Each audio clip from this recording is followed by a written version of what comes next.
At least inakuwa detected haraka na tunafanya ile kitu inatakiwa.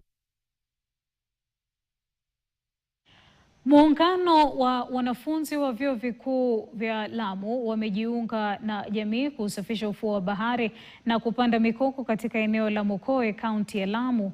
Kwa mujibu wa vijana hao, wamesafisha eneo hilo kama njia mojawapo ya kutoa hamasa kwa jamii kuhusu athari ya kuchafua mazingira na ukataji ovyo wa mikoko. Wanafunzi hao pia wametoa wito kwa serikali ya kaunti ya Lamu kuweka mikakati ya kukabiliana na uchafuzi wa mazingira kwa kuwachukulia hatua kali za kisheria watakaopatikana wakitupa taka ovyo.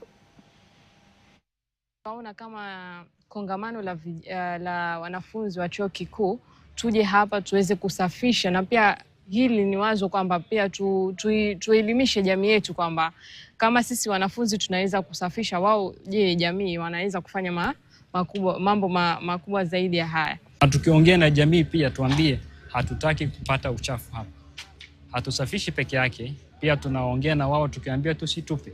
Athari ambazo zinatukumba katika masuala ya uchafuzi wa mazingira, especially katika mambo na kutupa takataka ovyo baharini, lakini pia uharibifu wa misitu ambao ni ukataji ovyo wa mikoko, kutokidhi ama kutowajibika katika utekelezaji wa sheria za ukataji, ama pia kukua na wakataji ambao wanatambulika kisheria. So sisi kama jamii inatuathiri kwa sababu ina degrade eneo kubwa sana la msitu wa mikoko, ambao kama tunavyojua kwamba mikoko ni moja ya zile habitat muhimu sana katika kuleta maendeleo ya uvuvi kwa jamii.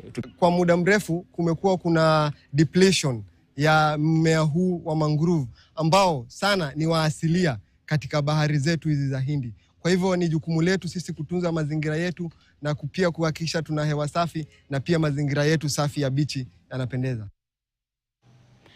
Mwimbaji wa nyimbo za Injili Ngaruya Junior alifika makao makuu ya idara ya upelelezi